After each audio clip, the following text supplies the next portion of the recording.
Bonsoir à tous les amis et bienvenue sur le Crépuscule d'Opaline, la chaîne de l'e-sport de Fusien. J'espère que vous allez bien, que vous avez passé une excellente journée, que eh bien globalement tout s'est bien passé ou une bonne soirée, ça dépend à l'heure à laquelle vous regardez cette vidéo. Et on se retrouve eh bien pour cette phase de draft entre les Dikax et les Mongols fiers. Oui c'est ça, les Mongols fiers, avec Sukushu. Salut Suku. Bonsoir. Comment vas-tu? Très bien, et toi? Ça va, alors tu sais que ça me fait plaisir quand même, parce que les Montgolfières, c'est deux teams que nous n'avons, enfin Montgolfières et Zikax, ce sont deux teams que nous n'avons absolument pas streamés sous coup du tournoi. En effet, en effet. Du coup, on va commencer pour présenter ces deux teams, les Dikax et les Montgolfières. C'est parti, à toi. Eh bien, du côté des Dikax, qui était l'équipe en A, c'est l'équipe de Draki, de Rikerel, Exila, de Rick, Sistral, de Sumens et Iu de Rick, avec comme remplaçant Angel Dust de Rikerel aussi. Et ils ont fini ils ont éliminé qui lors de la 16ème ronde? Ils ont éliminé l'équipe des Old School, si je me trompe pas. C'est ça, Donc, ouais, c'est ça. une équipe de Joel. Et les Montgolfières, eux, ont éliminé les Out of Control. Et ces joueurs sont Maypoop, Redox, Treshore, Mozart et Squargaltor de Bois. Les Dikax seront à Montgolfières en B. La phase de draft peut commencer, Soukou.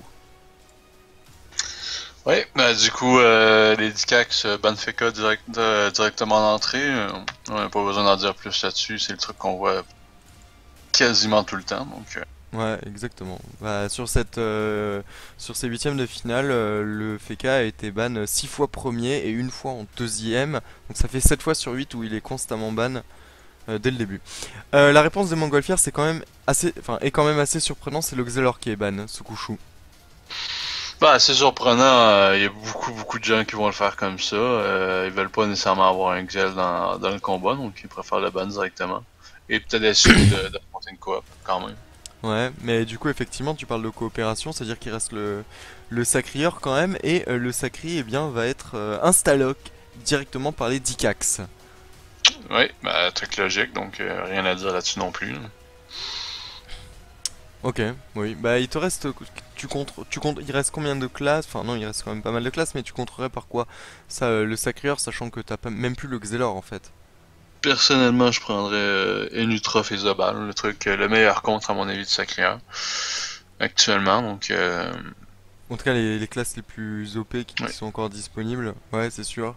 Il resterait après toujours le Steamer hein, pour faire une tactirelle et essayer de contrer le Sacri. Il reste aussi l'Héliotrope pour jouer avec ses portails. Bon, le Steamer, je pense pas il va faire sa tactique parce que c'est quand même la harponneuse qui est la plus intéressante dans ce gameplay Steam. Mais quand même, il reste d'autres moyens. Et bah, tu vas nous annoncer les pics des Montgolfières. Du coup, on a décidé de pick Enutrof, choix logique, mais du coup, derrière, on a décidé de pick le Yop. On voulait tout de suite prendre un érodeur avec nous. Je crois que le pick Zobal est plus intéressant, mais ça se comprend quand même un pick Yop. Après, les Dikax peuvent eux prendre le Zobal pour se faire un sacré pour faire Oui, un sacré Zobal qui est vraiment pas dégueu en soi. Hein. oui. La bonne surprise, c'est quand même qu'ils vont encore nous donner tort et qu'ils vont prendre Oza Modas pour se faire un petit sacré Oza. C'est pas dégueu, sacré Oza. Hein. Non, c'est pas dégueu, en effet. Bah, les boosts aux os sont moins efficaces sur un sacré que sur d'autres classes, mais ça fait le travail quand même. Ouais. Bon, au niveau des bans, du coup. Les Montgolfières ayant. Ben, les... Ouais, vas-y. Bah, les Montgolfières en fait ayant, ayant pris le Yop, ils vont tout simplement ban les K-Flip, donc le deuxième plus gros dommage deal en fait. Oui. Donc c'est assez logique pour le moment. Ça se comprend. Par contre, au fur et à mesure que les rondes avancent, j'ai l'impression que les bandes de Magillard ne sont pas intéressants, honnêtement. Non, c'est vrai. Parce que affronter un Damagillard contre un autre, il y a toujours moyen en fait de...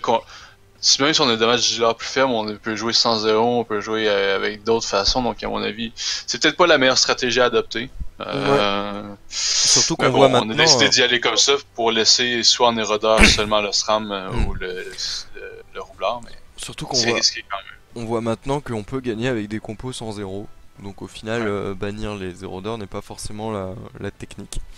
Bon, les Dikax, eux, ils vont décider de ban le Pandawa pour déjà deny bah, Enu Yop Panda en fait. Enfin, Oui. c'est trop fort. C'est Et enlever aussi une possibilité de stab et stab de coop. porter contre un sacri, contre la coop. Donc, Ouais.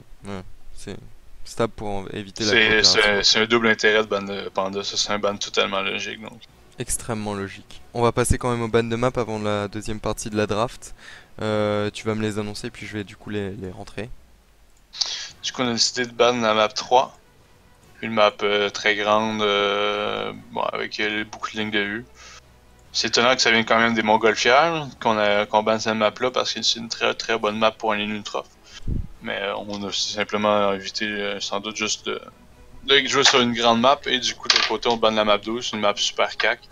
Donc où le Sacri a beaucoup moins d'intérêt, donc Beaucoup moins deux d'impact. bandes de map assez logiques. Ouais, pour le moment, pas de surprise.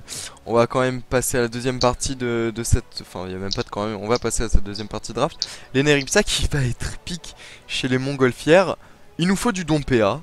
Un petit peu d'entrave, c'est pas dégueulasse.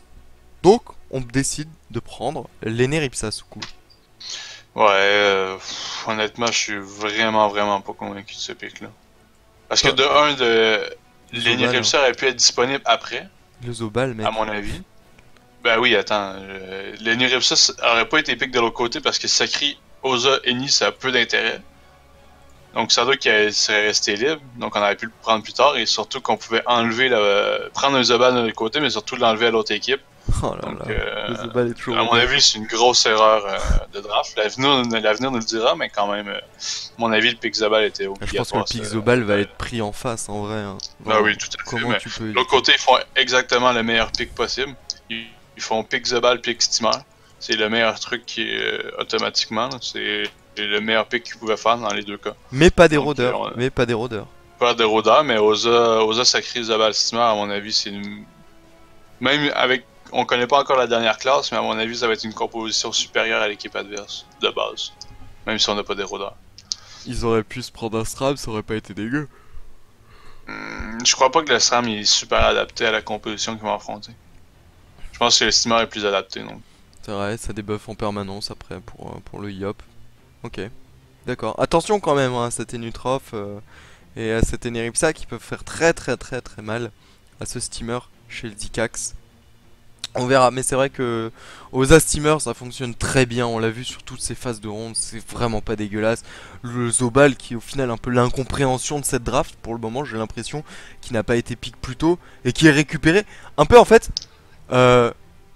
Un peu, c'est un peu opportuniste en fait des Dikax. Ils ont les. Opportuniste. Le Zobal n'est jamais pick par les Montgolfières, du coup, le reste, Je ils le dirais prennent, pas quoi. opportuniste parce que c'est pas nécessairement une opportunité que t'as, c'est juste une erreur adverse à mon avis. Ouais, voilà, Plus c'est qu'une ça. opportunité. En fait, à mon avis, ils s'attendaient absolument pas à l'avoir et pourtant Non, ils sans l'ont. doute pas, oui. C'est assez what the fuck. Bon, Ouais. le dernier pick quand même, chez les Montgolfières, Sukushu. Du coup, on pique Sadi. On va voir de l'entrave, on va avoir quand même une protection relativement correcte, mais honnêtement, je Je donne vais pas te cher dire, je vais te de dire la quand poule. même, les picks étaient disponibles et l'héliotrope aurait pu être disponible. Il restait le Kra, il restait l'hélio, il Ouais, mais si on restait pas pris l'Helio, à mon avis, c'est le juste une roublard. question Ils de savent pas le jouer. non-maîtrise. Ils savent pas le jouer peut-être. Ouais. Il restait le Et roublard surtout que et le contre stram. Sacré Steamer, c'est bien compliqué de jouer contre un Helio. Ça se bloque, ça se compte facilement avec Sacré Steamer, donc. C'est complexe. Puis à mon avis, je pense que la draft a été ratée avec l'oubli du pick Zobal. Donc, à voir ce que ça va donner. On va voir les maps, Il y a c'est quand pas même fini. des. Les maps, Oui. les maps. Je te laisse me les annoncer quand même. Du coup, on a décidé de ban la map 6. C'est une map encore relativement corps à corps du côté des Montgolfières. Donc, on va profiter du Sacrière. Et de l'autre côté, on banne la map 10 qui est une map super grande. Donc, encore des bandes logiques. Ok, je regarde quand même la map 10 qui est très grande effectivement. Et la map 6, ok, on va pas s'attarder plus puisqu'au final elle ne nous intéresse pas. Nous, ce qui nous intéresse, c'est la dernière map. Qu'est-ce que ça va être du coup? Qui est Et tirée au du sort, on coup, la rappelle. dernière map, c'est la map A7. Donc, une map assez grande en diagonale. Ça risque d'être très complexe pour pour les montgolfières. Très très très très complet. Parce que ça bloque bien les lignes de vue de l'Enutroph. La Niripsa pourra pas faire beaucoup de rattrapés A. De l'autre côté, la Larpo va être très très safe en arrière de la map. À mon avis, on a peut-être là un match qui risque d'être à sens unique, malheureusement. Pour le Dikax, ouais, c'est dommage quand même d'avoir... Bon, la compo est pas dégueulasse, après le Yop est bien entouré avec un Enu et un Eneripsa. Le Sadida qui peut rajouter un peu de protection d'entrave. Elle est pas dégueulasse, c'est genre juste que effectivement peut-être qu'on aurait pu faire mieux. On aurait peut-être pu faire mieux effectivement, genre... tu vois, en prenant le Zobal, je pense que l'Eneripsa était pas forcément pique en face, hein. Tu vois. Non, mais il On aurait pourrait, pu le à last. 95% des chances, il était pas pick en Non, face. on aurait pu le last pick en vrai. Oui. Ça aurait sans doute Ça a été meilleur que. ouais. Ennis, ça dit, est moins bon que Ennis Zabal, à mon avis. Ok. À mon avis, il fallait vraiment tester le pick. Bon. Le pick Et ben on se donne rendez-vous du coup dimanche à 21h30. Les Dikax contre les Montgolfières. N'hésitez pas vous aussi à nous dire dans les commentaires eh bien, pour qui vous êtes. Si vous pensez que les Dikax vont vaincre les Montgolfières sur ces huitièmes de finale, vous nous le dites. Ou si vous pensez que c'est l'inverse, Montgolfière battra Dikax. Vous le dites en commentaire et n'hésitez pas à lâcher un petit pouce bleu comme ça si vous avez aimé ce principe ce concept de vidéo. On vous fait des bisous et on vous dit du coup à dimanche. Salut Soukou. Au revoir.